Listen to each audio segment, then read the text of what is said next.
நாளைக்கு ட்ரெஸ் வாங்குறதுக்கு கடைக்கு போறோம். என்ன நேரம் சாமி போறது? ஐயோ சாமி, ஒரு தப்பு நடந்து போச்சு. பையனை புரட்டாசி மாசத்துக்கு விரதம் இருக்க சொன்னீங்கல்ல, அந்த பையல எங்கிட்ட போய் சிக்கன் 65 வாங்கி சாப்பிட்டு வந்திருக்கு. என்ன சாமி பரிகாரம் பண்ணணும்னா, முச்சந்தில் இருக்க பிள்ளையாருக்கு வடக்கு நோக்கி 11 விளக்கு வைக்கணும். அது பக்கம் 100 தோப்பு கொரோனா போடணும். கேட்டுக்கடா, போட சொல்லிருந்தேன் சாமி. பெரிய டவுசர் இன்னைக்கு ஹாஸ்பிட்டல் போகணும்ங்கிறாரு. அவர் ராசிக்கு இன்னைக்கு போலாமா? அவருடைய ராசிக்கு நீங்க நாளான்னைக்கு ஹாஸ்பிட்டல் கூட்டு போனீங்கன்னா தான் சரியா இருக்கும். சரிங்க சாமி, ஒண்ணும் பிரச்சனை இல்ல. நாளை கழிச்சு கூட போய்க்கும். சாதாரண நெஞ்சு வலிதான்.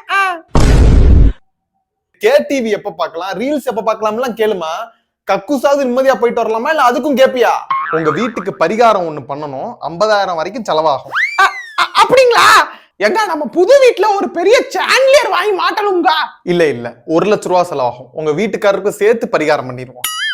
ஜோசியரு 1 லட்ச ரூபா ஆகும்ங்கிறாரு நம்ம வீட்டுக்கு பரிகாரம் செய்யறதுக்கு. சரின்னு சொல்லிடுறேன். சரிங்க தாமே. ஏமா, அவர் நம்மள வச்சு வீட்டையே கட்டிட்டாருமா. 1 2க்கு ஜோசியம்னா பரவாயில்ல, ஒரேதான் ஜோசியம் தானா எப்படி? சும்மா